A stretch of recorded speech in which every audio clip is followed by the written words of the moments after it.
con obviamente diferentes posicionamientos en La Nación, en página, en la prensa y el Buenos Aires Herald. Bueno, pero vamos a saludar a Amílcar González, un hombre conocedor y apasionado de estas cuestiones, para charlar un poquito sobre Alberto Merlo.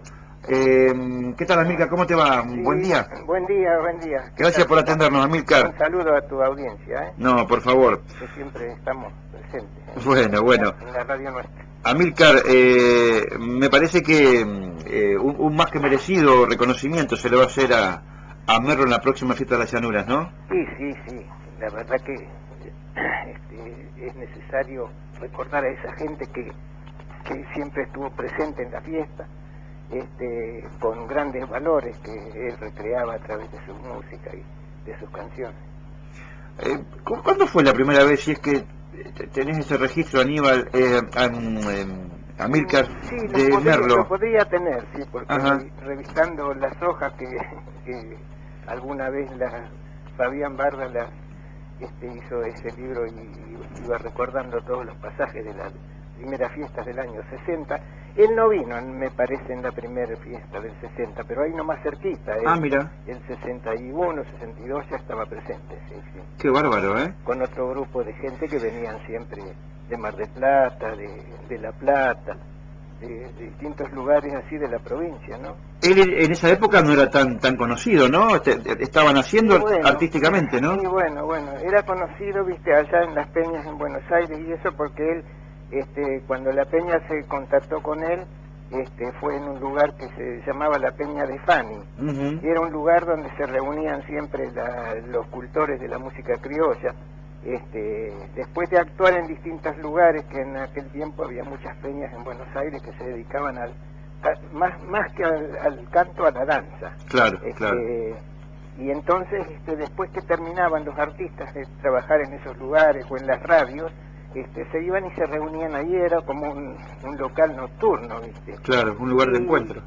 Y por lo general en esa época siempre iban los cultores de la música del norte, Uh-huh. que era lo que en 60 avanzó, de Salta, del norte de nuestro país. Claro.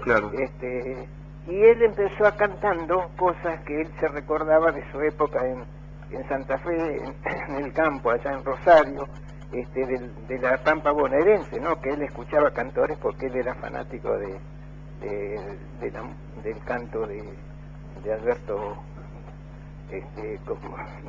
párate que no me sale en este momento, de Carlos Gardel. Claro. Era muy... O sea que es cierto, Aníbal, eso que empezó cantando tango, ¿eh? Sí, él cantó en una orquesta. Por eso mismo Claro. que te digo que el canto de Merlo, aparte de elegir muy buenos cultores en la poesía y en la música, el canto, él era cantor. Claro. Era un hombre que sabía modular la voz, Claro. Por eso que a la gente le llegaba tanto. Sí. Aparte elegía muy buenos repertorios. ¿Él no escribía, Amílcar? No. Ajá. No, conocía a los grandes poetas, ¿viste? Claro. Y recreaba la música de él. Y él, Andino Álvarez, que estuvo muchos años con él, que vino a Dorrego, era el autor de muchas de sus letras. Le escribía directamente a él. Y bueno, él elegía. Claro. Sí. Bien. Y bueno... Claro, por eso dice Andino, en una parte dice, cantar de lo que se sabe, si no es gloria, es gran prudencia, y mantener esa ciencia en el canto es buena llave. No habrá candado que se trabe, ni arisco que me lo baje, y no sufrirá el ultraje vergonzoso por demás, tener que volver para atrás estando en medio del viaje, y muchas cosas así. Claro. Amílcar, bueno, obviamente lo conoció en lo personal, ¿no? Porque, bueno, se hace una relación casi afectiva, ¿no? Sí, cuando venía a Dorrego, que sus chicas eran unas niñas chiquitas que ya bailaban folclore y eso, y hoy en día son señoras ya casi abuelas. Claro. Ha pasado mucho tiempo. ¿Cómo era él en lo personal, más allá de lo que uno un hombre muy afectuoso. De artista, claro. Un hombre muy común, ¿viste? Sí. Vos ves la gente que lo ha entrevistado de la revista Folklore y eso, hay muchas notas donde él iba y se sentaba en una silla como uno más para conversar con la gente que lo soporteaba y eso. Uh-huh. Bien, Amílcar fue, no digo uno de los últimos, pero de esa generación de grandes artistas que fueron desapareciendo físicamente. Claro, porque, claro, ¿no? sí, sí, en esa época él venía, viste, claro, había varias personas, viste, el Tordillo Oscar del Cerro, con las guitarras del Radio Splendid, que venían exclusivamente a acompañar a los que no tocaban la guitarra, como Oscar del Cerro. Claro. Y así muchos otros que venían que necesitaban acompañamiento musical, y venían 2 o 3 guitarras de primera línea, viste, de Radio Splendid, que venían con este señor que estaba muy al tanto allí de la radio, Andino también venía con ellos, ¿sí?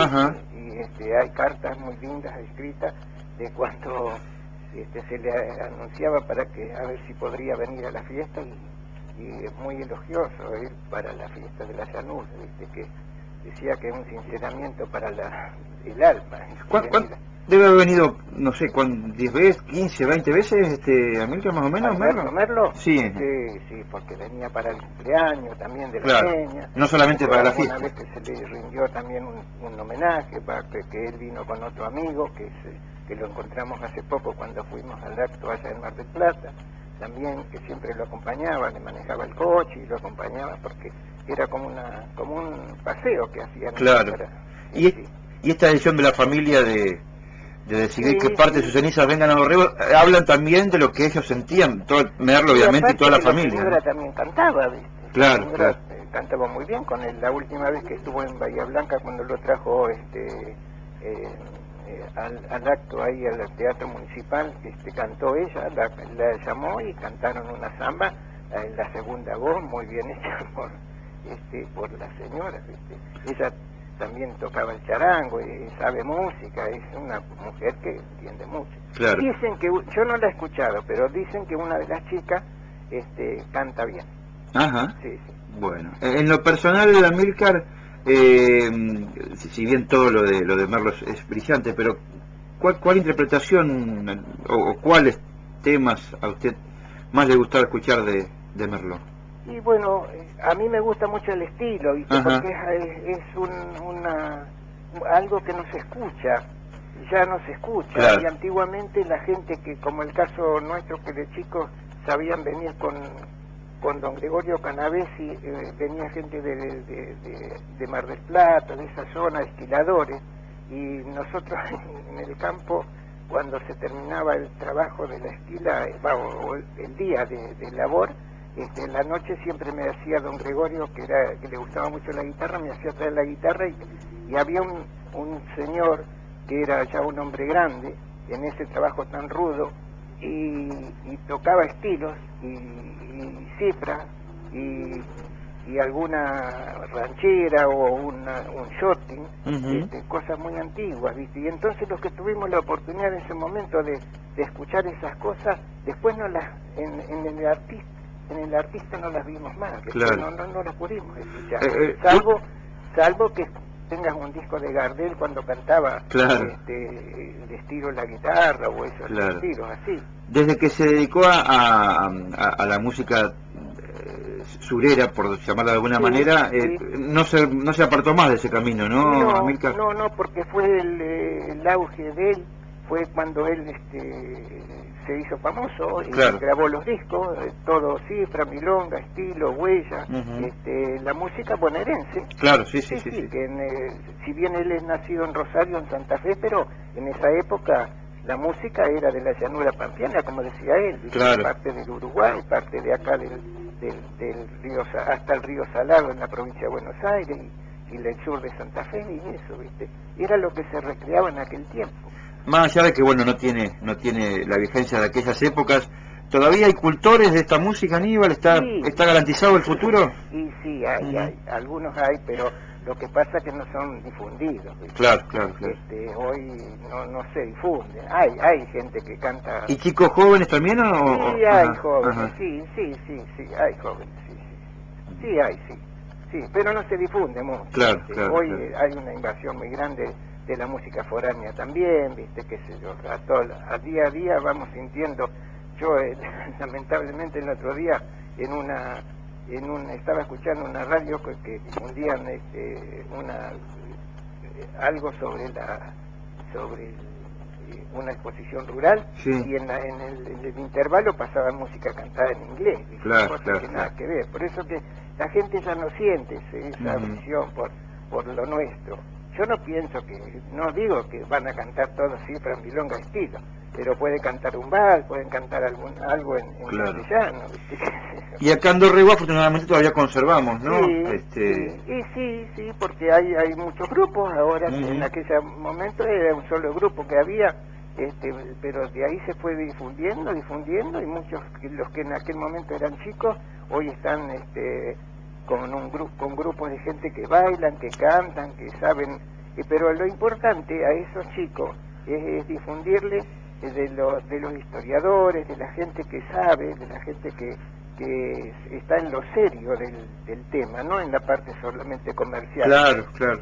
Sí. Así, yo leía la vez pasada en una revista que lo conectaban a Alberto Merlo, y él decía que era necesario dar difusión a nuestra música. Solo así lograremos mantener su nivel digno y responsable. Es una de las inquietudes más importantes de Merlo, decía en la revista, claro, porque él cuando le gustaban le preguntaban qué tipo de poesía le gusta, aquella que tenga argumento, tenga una filosofía, que diga tenga algo, una sentencia. Y bueno, y es así, es lo que yo te explicaba hoy de Andino, cuando escribía las letras. Él Amílcar, desde que empezó se dedicó siempre a la música, no tuvo otro oficio, otra profesión. Desde que nosotros lo conocimos, sí. Claro. De esa época sí, porque claro, sí. Bueno, y como parte importante de la Peña, de la historia de la Peña, Amílcar, me imagino que muy satisfecho con esta decisión, ¿no? De homenaje. Ni hablar, yo tuve la oportunidad de estar cuando Barbieri lo trajo a Bahía Blanca, una mesa redonda que estaba para hablar sobre la milonga, y tiene unos conceptos de la milonga y de la música bonaerense importantísimos. Eso hay que escucharlo, Claro. Sí, ahí estaba también el director de Cultura de Bahía, Ricardo Margo, claro. Estaba el profesor que era de danzas de la universidad, y sí, así mucha gente conocida, y bueno, se difundió mucho ese tema. Bueno, Amílcar, le agradecemos mucho estos minutitos. No, por favor. Es un placer siempre hablar de estas cosas. Yo lo que lamento no tener más facilidad para poderte explicar mucho. No, pero por favor, fue muy claro, Amílcar, Bueno, y hemos consultado, siguiendo su sugerencia, a un par de dirigentes y nos dijeron, no, pero el que tiene que hablar es Amílcar, así que por eso lo llamamos. Lo que pasa es que nosotros vivimos una época tan linda de nuestra juventud, claro, y tuvimos el apoyo de toda esa gente, investigadores, folclorólogos, gente como Carlos Vega, como tanta gente, viste, que estudiaban el tema, todo lo que relacionado con nuestra música criolla, que es una deformación tal vez de la música que vino de España, pero de ahí recopilaron lo más importante y lo transformaron para que sea criolla la música, ¿viste? Porque si analizamos analizamos bien y hilamos fino, las danzas y la música nuestra tiene mucho que ver con lo que nació en Andalucía. Claro. Es lo que me contaba siempre su papá, porque ellos no cambian, los andaluces no cambian hay que seguir con lo tradicional, aunque vengan cosas de afuera eso, pero no pasar sobre ese tema. Claro, no perder eso. Claro, seguramente. Yo a veces los domingos veo un programa que se llama El Tenderete, y hay muchos músicos que tocan bandurrias, que tocan guitarra, que tocan charango, y bailan los chicos o la gente que van ahí a ese lugar, y vos ves la vestimenta, ves las canciones, ves los ritmos que ellos hacen, y tienen que ver con lo nuestro. A veces es muy parecido a la cifra nuestra, a la huella. Claro, hay un grado de... Las figuras de los bailarines, que de ahí habrá salido el pericón, la contradanza, todas esas cosas. Claro. Sí. Bueno, Amílcar, un placer, como siempre. Le mandamos un abrazo, Un gusto de escucharlos y gracias por la noche. Por favor, gracias. Chao. Amílcar González. ¿Quién mejor para hablar de Alberto Merlo? Vamos a